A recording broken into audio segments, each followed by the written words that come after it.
So we're just trying to get a handle on these names. It's kind of important to know these names because the nature of these functions takes you all the way through.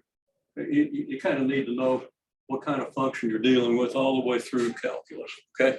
And way beyond. And these functions are the basis for almost all the mathematics you're likely to encounter, okay? So and it's fairly easy to get the names, but it's something we want to establish. Okay, so the squaring function is the y equals x squared function. Reciprocal function is y equals 1 over x because that's the reciprocal of x, and this is the square of x, right? Exponential function is your y equals 2 to the x because x is in the exponent. X is the exponent, right? Reciprocal square, well, it's a reciprocal, but you got a square. So it's a reciprocal of the square of x, okay? So it's a reciprocal of the squaring function. Absolute value function is y equals absolute value of x. The cubic function is y equals x cubed. So that's 5 of them.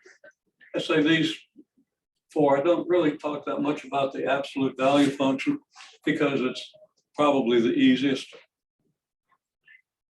Once you get, once you see how to make the table, which we talked about last time. And your book also talks about the square root function, and they can talk about it. I'm not going to, because it's an inverse function, and hopefully we'll get to talk about that a little bit, just some of the basic things about functions, okay? Matter of fact, since I just mentioned it, square root function.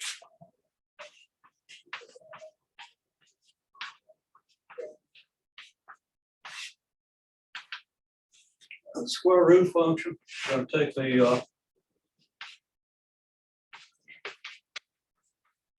x squared function, okay, and the x squared function, -2, -1. I'm just going to, I don't have room to write the 1/2 in here, but it's in there, okay, should be included. Y equals x squared, you're going to get 4, 1, 0, 1, 4, okay, and the graph, and it looks like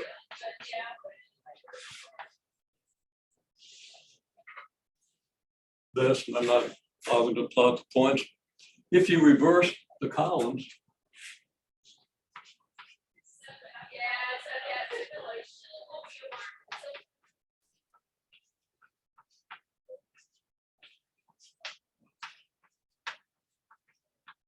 I had to write this a little bit smaller. I didn't leave myself a whole lot of room, and actually I want to be able to write it a little bigger. So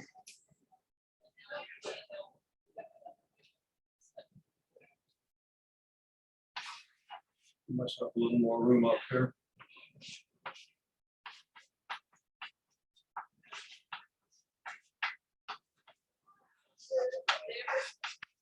It just says inverse of the square function.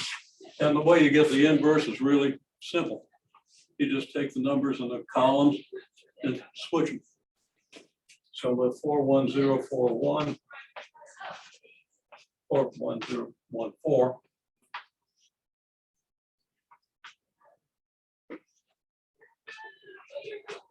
Gives you this, okay? Now the problem with this is it's not a function, okay?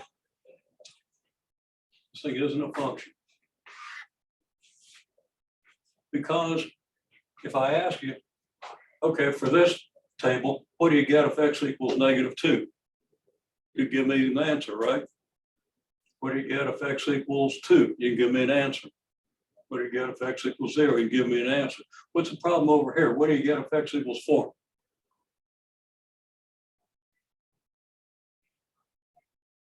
Well, you get -2, but you also get 2, not 4. And the problem here is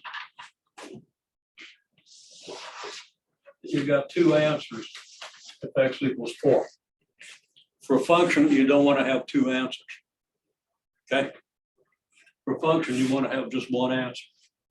So now I'm giving you just a quick blurb on this to kind of think on it. because it's typically a point of confusion or a point that people aren't real.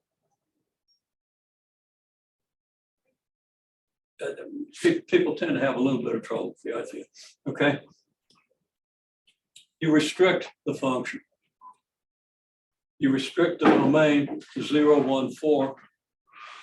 Or you restrict, well, in this case, you restrict the range to 0, 1, 2. And you don't count the -2 and the -1. Okay. And when you do this, you can call this then the square root function. So this is discarded. You say that you're restricting the domain of the x squared function to just positive numbers and 0.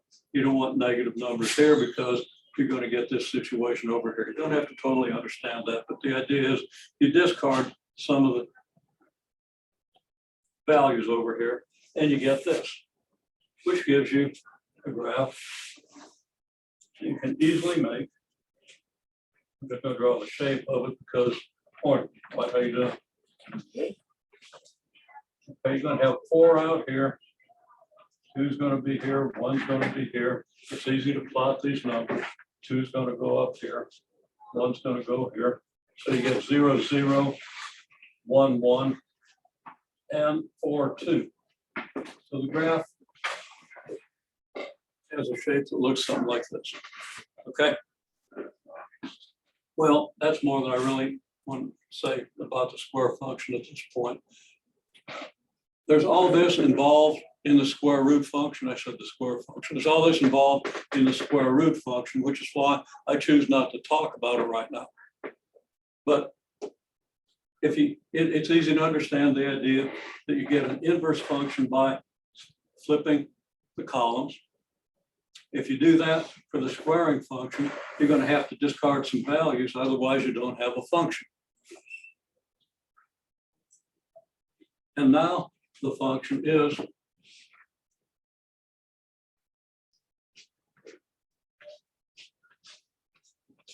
the square root of x function. So you flip the values of the squaring function, you get the square root function, but you don't want to flip values that ask you to take a square root of a negative, basically. Okay.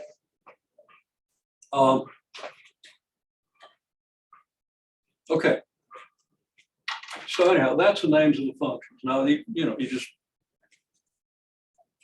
make the tables, make sure you got the name written down. So when you write out the table, you put the name on the table. That reinforces it. Then you know the names. And if you know the names, it makes the rest of your mathematical life a little bit easier. Okay. It gives you a picture that most people, even after they complete calculus, don't really have. People get so hung up in calculus on doing the algebra and the operations that they don't see the big picture. This is the beginning of getting a big picture that'll work with you all the way through calculus, okay? And beyond. And we expand the picture in pre-calculus. We're talking about some pre-calculus right now. Okay. So those are the functions. Now,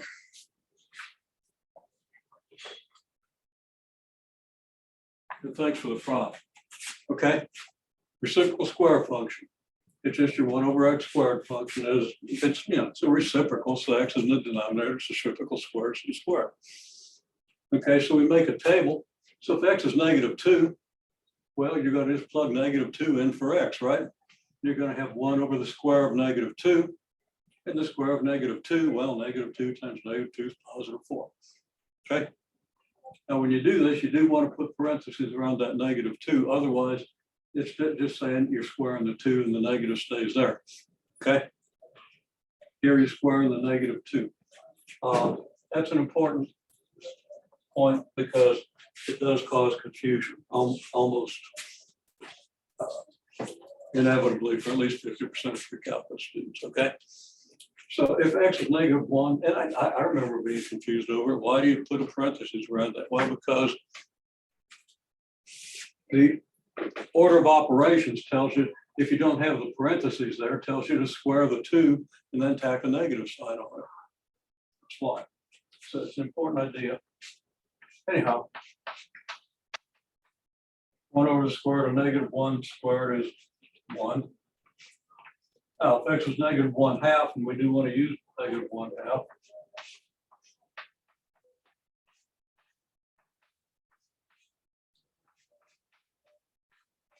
well, if you square -1/2, everybody knows you get 1/4, and then 1 over 1/4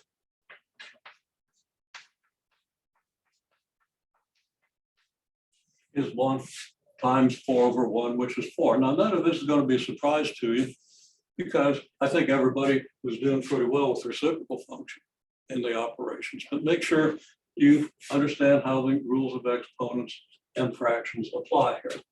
0.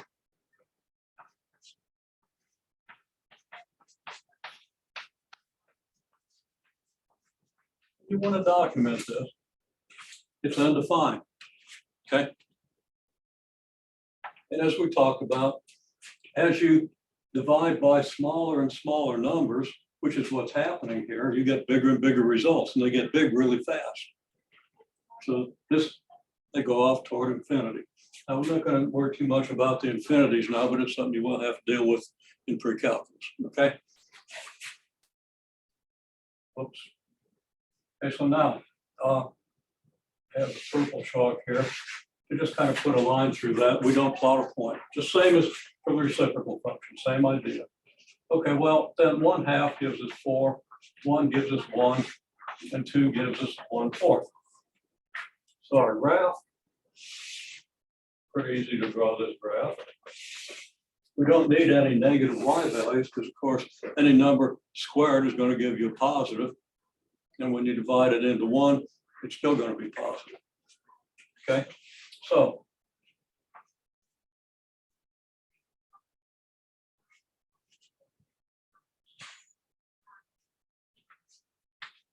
here's 4.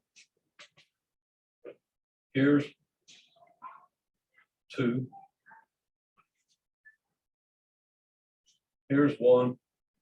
And we have 1/2 and 1/4. So when x is -2, you get 1/4. So that's going to give you a point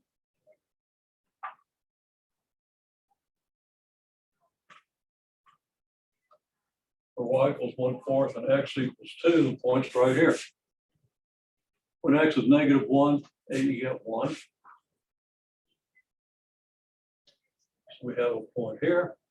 And when x is -1/2, we get 4.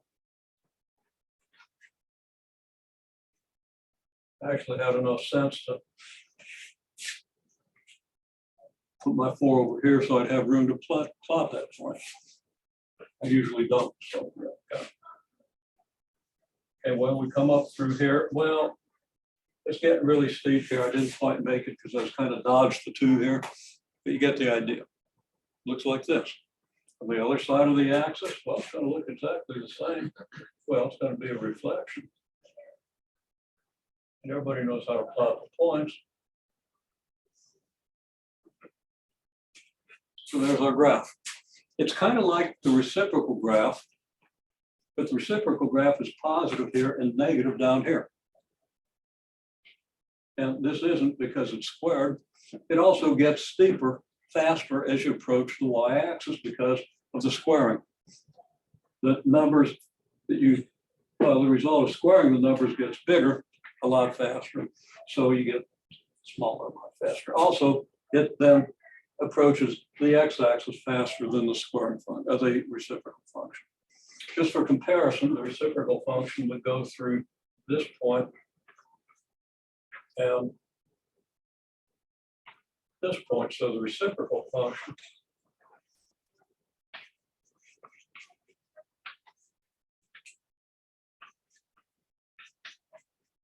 y equals 1 over x, just drawn there lightly, by comparison looks like this. Okay. Now, we want to be able to talk about these functions.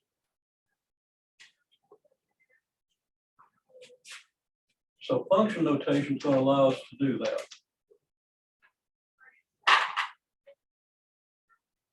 Now, I could write a question like the question I wrote last time. If the question is,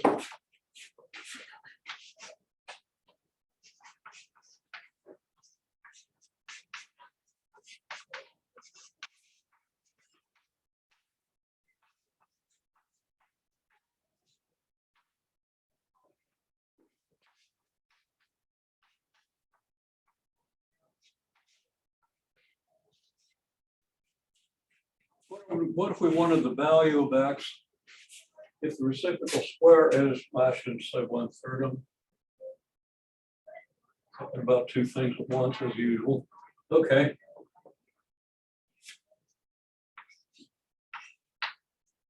What if we want the reciprocal square of x to be 3?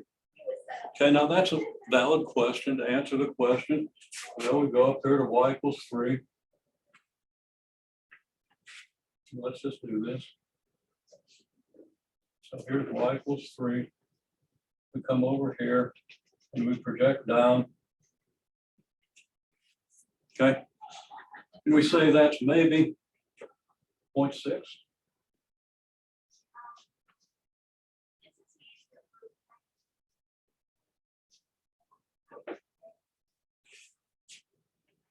Yeah, that would be our estimate. It turns out that 0.6 is actually pretty close. The reciprocal square of 0.6 is a little less than 1/3, just a little bit less. So I just looked out and got a decent estimate. Where the graph is getting steep like this, it's tough to get good estimates. So that was just luck. Maybe I fudged a little bit when I drew this projection line because I knew it'd be to the right of 1/2. Okay. Okay, well, that's the kind of question you want to be able to answer. Now, two ways to answer that. Okay.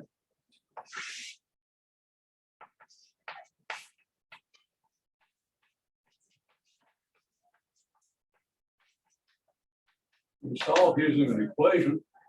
This just says that 1/x² equals 3. That's an equation that's fairly easy to solve. You multiply both sides by x squared, and you get 1 equals 3x². Now, I'm not under all the trouble writing down all the steps because hopefully you know the steps, but it's x² times 1/x², which is the same as x²/x², which is just 1. And over here you get 3x². Then divide by 3. You get x² equals 1/3. And then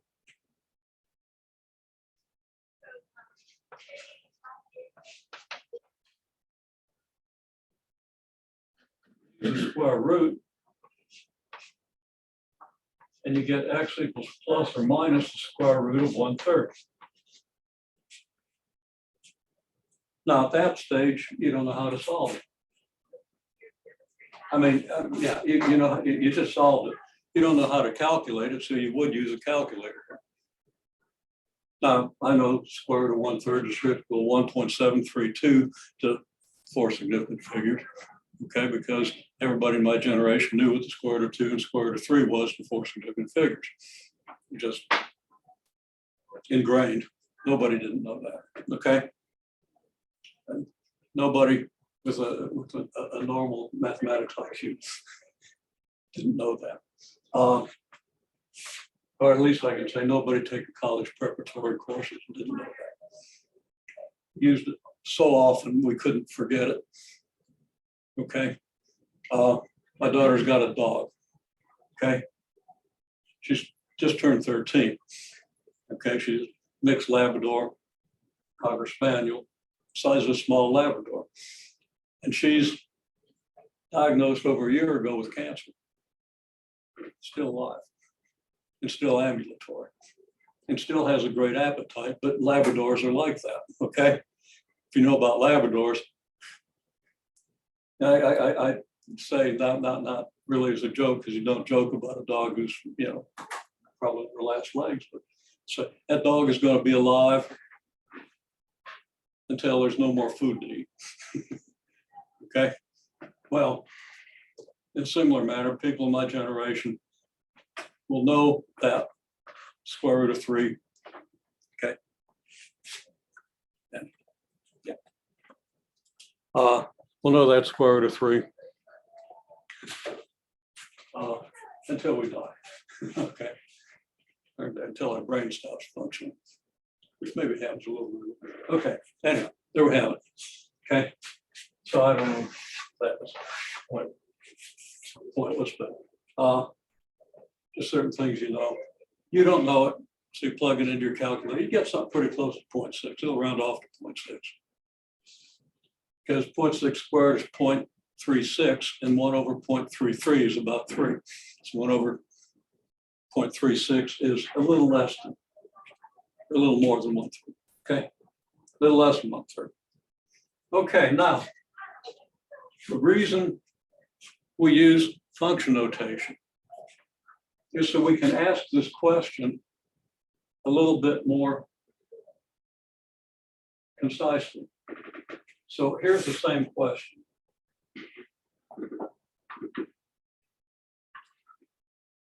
Let's find a good piece of, well, I'll use this on this board. Okay, so here's the question. We can ask it like this.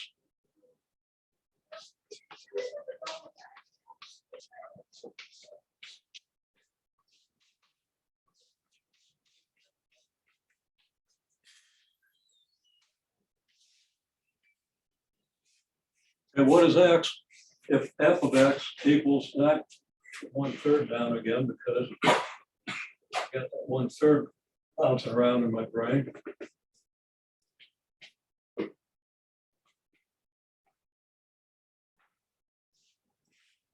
Okay, so it's the same question.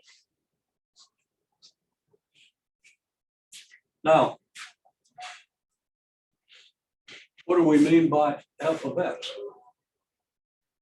Okay, now this f of x could be any function. I could ask the same question for the squaring function, cubing function, the absolute value function, square root function.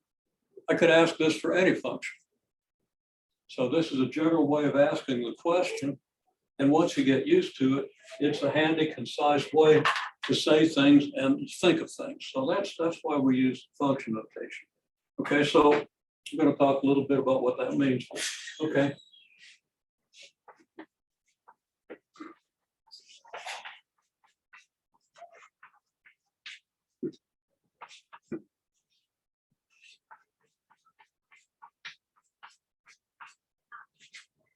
Here we would say that f of x is 1 over x squared. We could ask it for f of x equals x squared, f of x equals absolute value, for any of the functions, for any function at all. Okay. And there's other questions. That's just an example of one type of question you can ask using function notation. And function notation kind of generalizes your picture. So let's look at what I mean. Okay, so f of x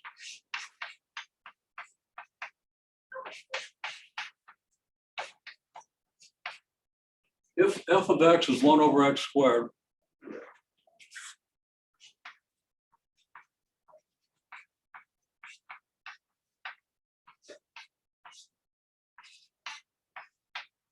and what is f of 2? Okay. Now you might have an idea, especially if you've seen function notation or attempted the homework. But the way I prefer to explain this is the expression f of 2, x has been replaced by 2, right? It's just like f of x, but now x is 2. Okay, so we can say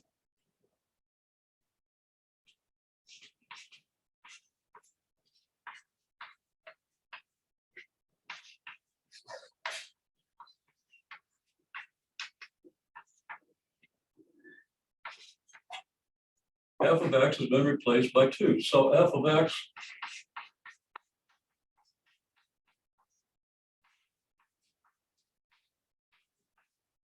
equals 1 over x squared becomes f of 2.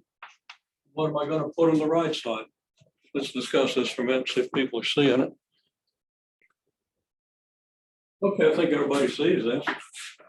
Now, some people told me it's 1/4. And I pretended to get on you about that. No, it's not 1/4. It's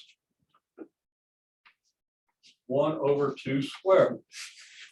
Okay, because x has been replaced by 2. If x is replaced by 2 here, it only makes sense to replace it by 2 over here. Now, obviously, you knew what you did or you wouldn't have gotten 1/4. Okay, but that's another step. Okay, so f of 2 is 1/4. So nothing wrong with having said that. Like you say, you saw all the way through to the end of it. Okay, so take that principle and tell me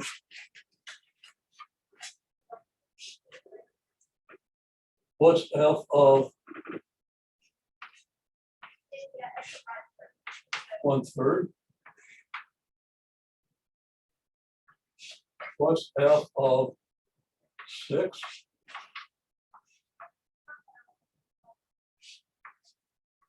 What's f of my favorite variable? Has a name.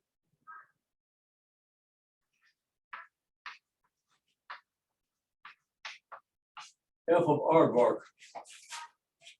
Okay. It's a little bit absurd, but it gets the idea across what you do with whatever's in parentheses, okay? So whatever, what you do with what's in parentheses here, well, replace the x. So, well, let's see if you can answer. Okay, as I hoped, I believe everybody nailed it. Now, I'm not sure I looked in detail about this one. Let's just fill it in, make sure. Everybody had the aardvark right. Get the aardvark right. I just took a quick glance at the rest of it. It must be right. So let's make sure. F of 1/3 is 1 over 1/3 squared. Now, if that's all you wrote down, it's okay, but of course you want to simplify it, okay? So then you say, well, that's 1 over 1/9, which is 1 times 9 over 1, which is 9 over 1, which is 9, right? That's a lot of steps. As long as you're not making mistakes by drawing lines through things that shouldn't have lines drawn through them, okay? I'm okay with it, but hopefully you understand what I mean by that. Okay, f of 6 is 1 over 6 squared. Don't need parentheses because there's no negative there.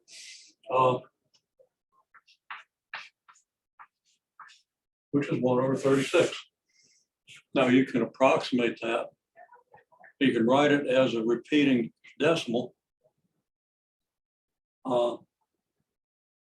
But you're probably going to use a calculator. Maybe recognize the repeating decimal, why there's one, but I'm not going to get into that right now. Okay, so, and this is just 1 over aardvark squared.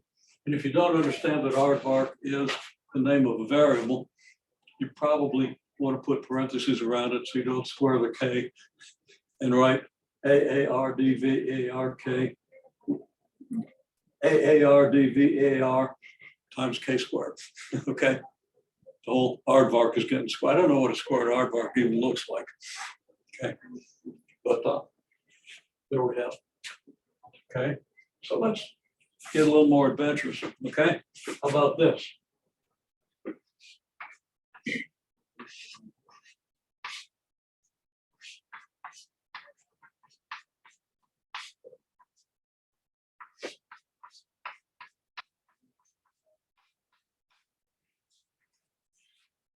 See what you do with these. Pretty easy to write out the first expression, but then you want to do some simplification, but don't simplify what doesn't simplify. So don't misuse things like the distributive law and stuff like that. Okay, well, everybody's got all the basic expressions. And I think with all the parentheses and everything, so. Okay, so in the first level, you're just replacing x by 2a.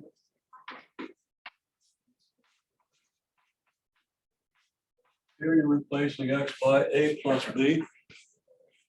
And here you're replacing x by 1 over x plus delta x.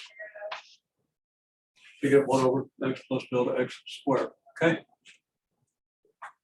Now, this delta x thing has a meaning that I'll probably give you a brief explanation of, and if you can store that away, it's going to be useful to you at the early stages with pre-calculus, of course. It's really related to the most important aspect of pre-calculus because it's the beginning of calculus. It's just the beginning. Okay, so anyhow, okay, if you square 2a, what do you get? Well, that's 1 over 2 squared times a squared, right?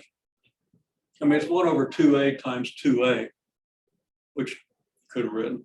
If you've got 2a times 2a, that's 2 times 2 times a times a. And as a rule of exponents and everything else, you get 1 over 4a squared. Everybody okay with that? Okay. Now, 1 over quantity a plus b squared is, I'm just going to write it out, not 1 over a squared plus b squared, because a plus b squared is a plus b times a plus b by the distributive law. And you want to use the distributive law, which I've seen at least one person starting to do, okay? At least one person wrote down 1 over a plus b times a plus b. I don't have room to write that out.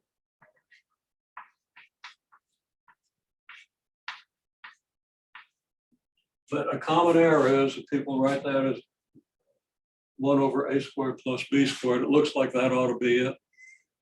But squaring doesn't distribute over addition. Okay?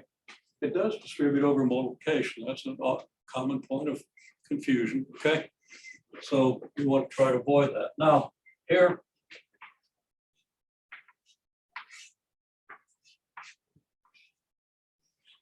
your delta x is just a single symbol, okay? Actually, I've got room to write it out. I better write it all out. Just to emphasize the need for the distributive law. Okay, it's 1 over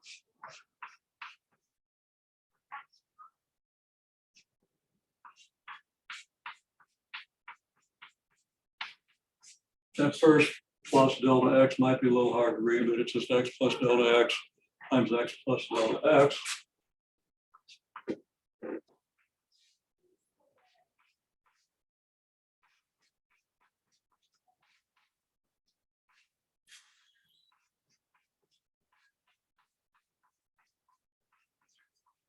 Again, I'm writing this pretty small, but I've just written the first step of the distributive law.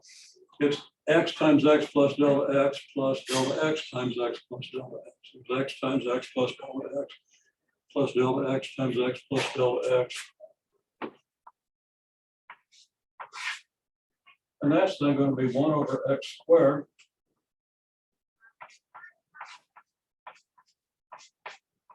plus x delta x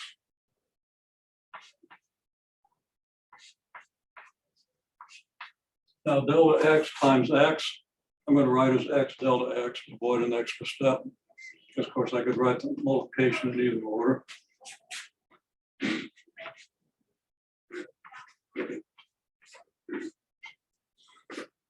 Plus the quantity delta x squared. And you do want to write that with parentheses, because as I said before, the delta x is like a single expression. Okay, if you don't write the square, you're going to just get a delta of x squared, which is different than the square of delta x. I'm not going to get into detail, just believe me on that, okay? You just want to be careful about parentheses. The same reason you want to put parentheses around aardvark, you want to put parentheses around delta x. And then that's 1 over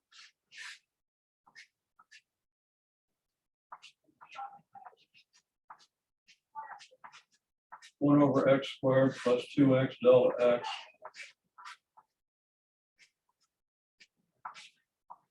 plus the square of delta x.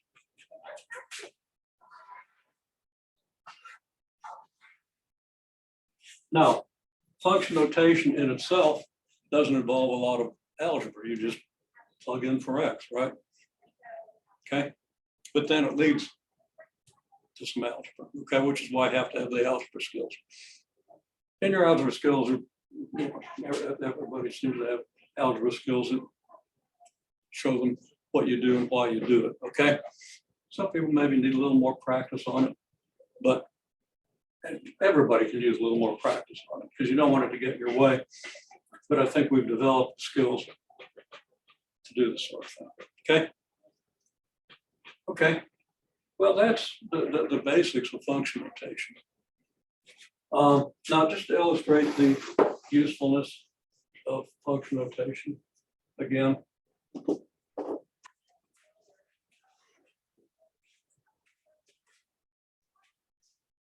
I can make a general statement.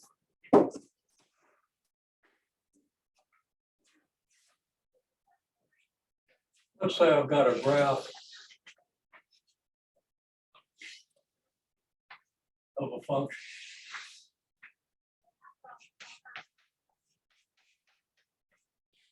Now, none of your basic functions have a graph that looks like this. There are combinations of basic functions that might have a graph that looks like this. There are polynomial functions that have graphs that looks like this. Polynomial function is just a sum of multiples of powers of x. So whether you understand that or not,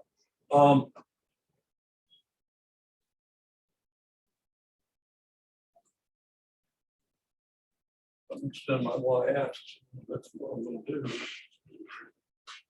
But I didn't anticipate. I'm going to get carried away by how high I grew this thing. Okay, so here is x, and here is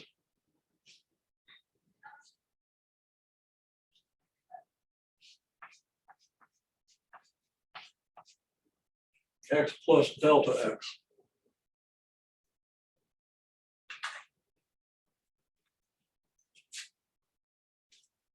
And I'm just going to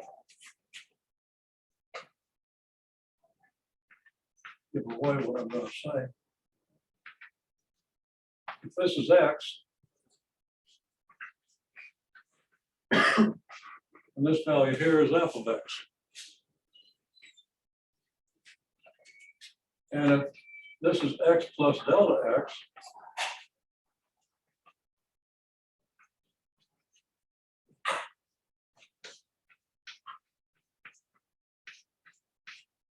then here's f of x plus delta x. And this is true for any function. Now we're going to bring this back to one of our basic functions here in a minute. And I'm going to draw just a little bit more.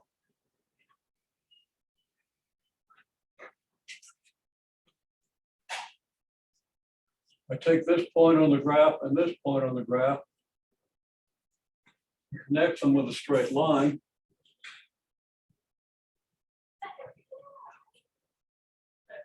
Then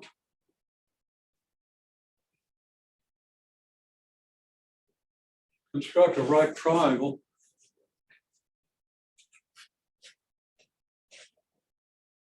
like so.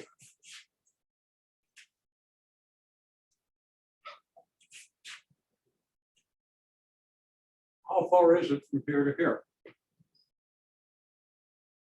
Here to here, how far is it? And from here to here, how far is it?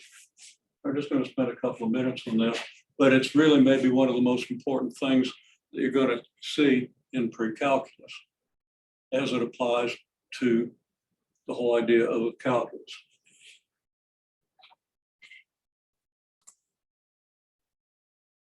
Okay, now this is a pretty abstract question, okay? So I'm not gonna answer this for you right away. Everybody's got the picture down. Okay, everybody knows what they did. Now let's say that we have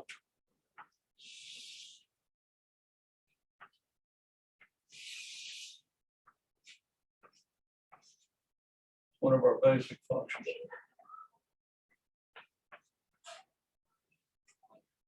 And let's see.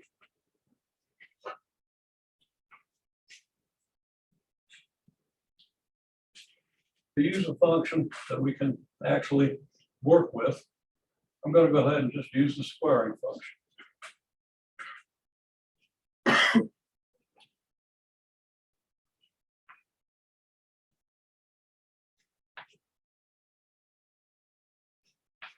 Everybody knows how to construct this graph. I've got to try to keep myself honest here. So this is f of x equal x squared. Okay. And we usually write y equals also.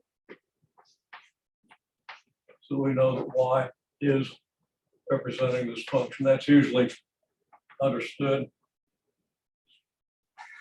Good idea to write it that way. Okay. Now, what I want to know is for the 2 points here and here, I can draw this triangle. I can draw the triangle either above, well, let's draw the line segment from here to here.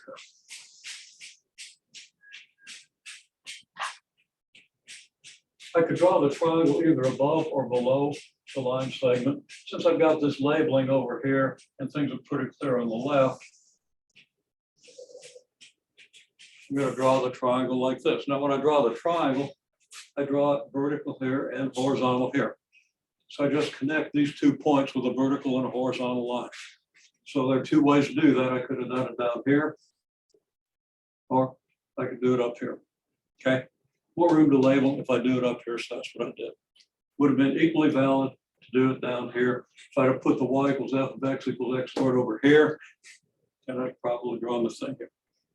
Okay. Just a matter of choice and whatever works best. So I usually choose the wrong one. I usually do whatever gets in the way of everything else. Okay. Okay. So I want you to tell me how far this is and how far this is. What's the length of this segment? What's the length of this segment?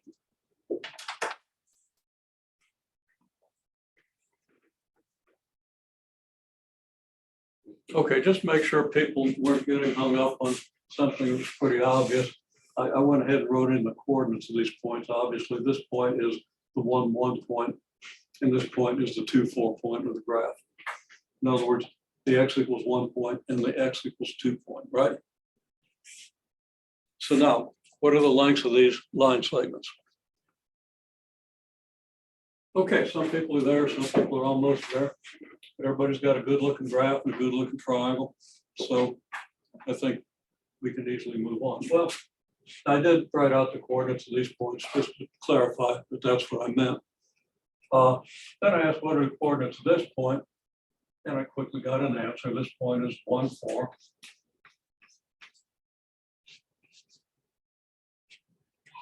Okay. So how far is it from here to here? Well, one way of seeing it is you've gone from here to here. In other words, this distance is the same as this distance, right? And this distance is what? It's 3, obviously, right? Now I drew the arrow in this direction, and the direction is going to be real important. Okay. But from here to here is 4 minus 1. Because if you want to know how far and in what direction you go, you subtract where you start from where you end. In other words, I go from milepost 10 to milepost 19. I've gone not only just 8 miles, 9 miles, but I've gone 19 minus 10, which is plus 9 miles, right? If I go from 19 to 10, it's like 10 minus 19, which is negative 9, which tells me I went in this direction, okay? So the direction's important too. So I'm going to say that equals 4. And I'll even put the sign in front of it to show that this is plus 4. Okay.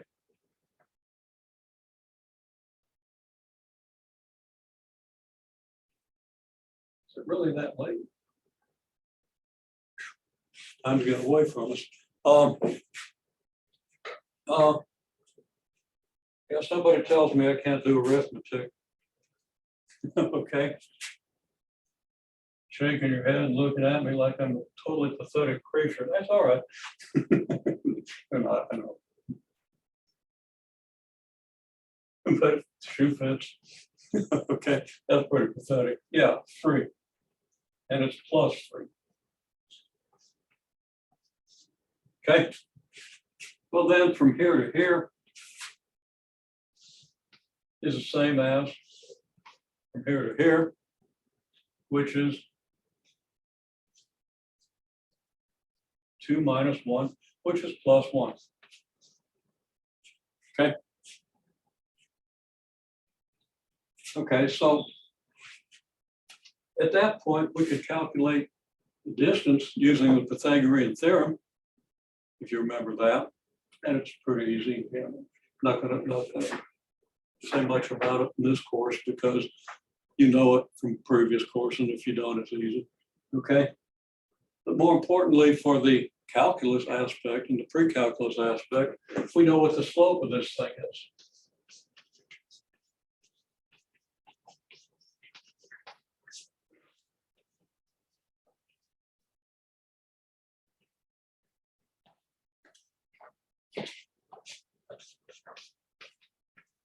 Slope is 3. It turns out that that's a really important quantity. It tells you the rate of change of this function as you move from this point to this point. That's something to get into more in pre-calculus, but understanding that picture. Now, one reason I drew the picture, and we can kind of wrap this up, is because you can do the same thing up here. Okay. Now let me draw a picture where I can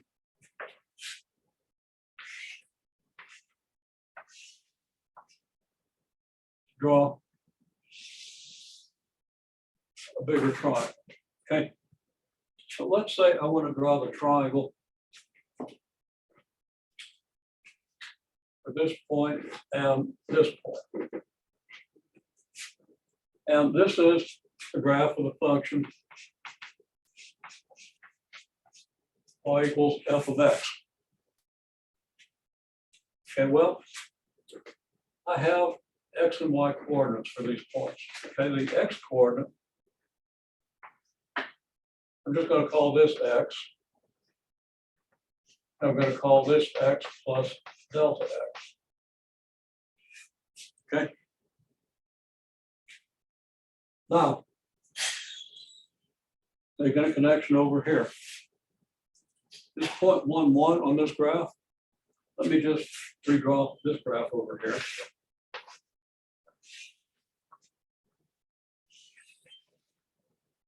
Okay, the same picture could have been drawn for the point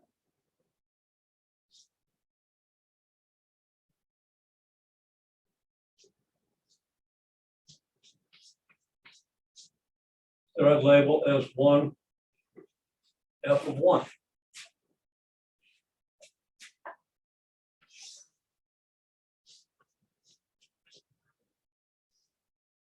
And here's f of 1. And then I've got a point here.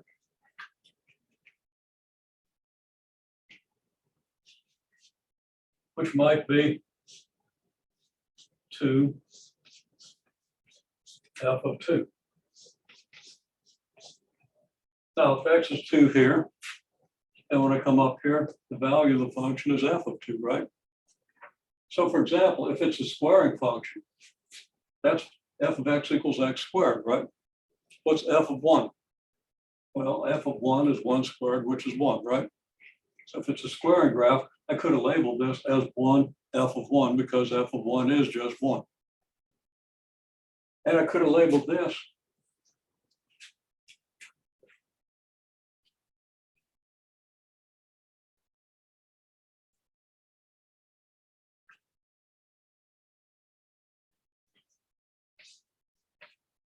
point up here would be 2 f of 2. Because when x is 2, if it's a squaring function, then 2 f of 2 is 2 squared, which is 4.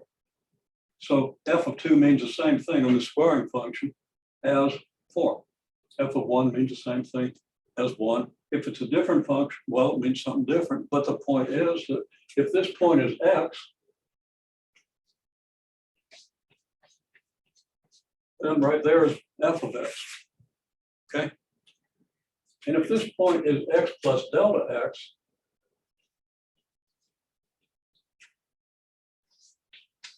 then the y coordinate here is f of x plus delta x. Okay. And now the coordinates of this point are x f of x and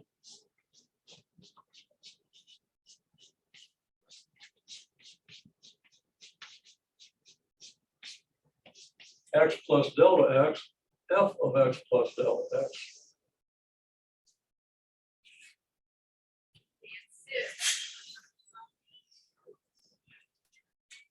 Well, I can complete the triangle here. Now, the question is, how far is it from here to here?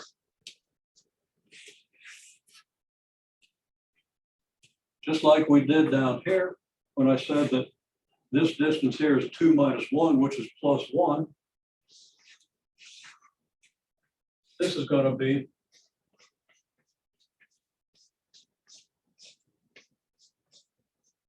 x plus delta x minus x. Well, if we subtract x from x plus delta x, we just get delta x. Up here, this distance, or this displacement, well, now, let's be careful. From here to here, we're going down. So I'm going to draw this arrow going down so that we have a path from this point to this point, okay? We go in this direction here and in this direction here, we get from here to here. That's important. Try to store it away if you can, but I'm giving you a lot of information here. So from here to here is where you end up with minus where you start.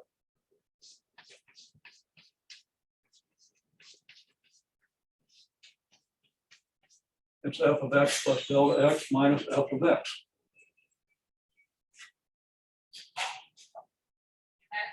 Well, you might have heard slope is rise over run. When I said rise over run here, I didn't really explain it, but the rise, as you go from here to here, is plus 3, and the run is plus 1.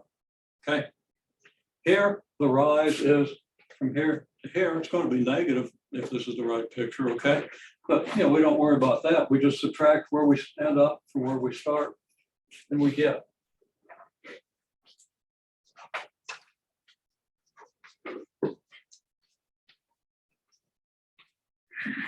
Slope is rise over run. That's f of x plus delta x minus f of x over delta x.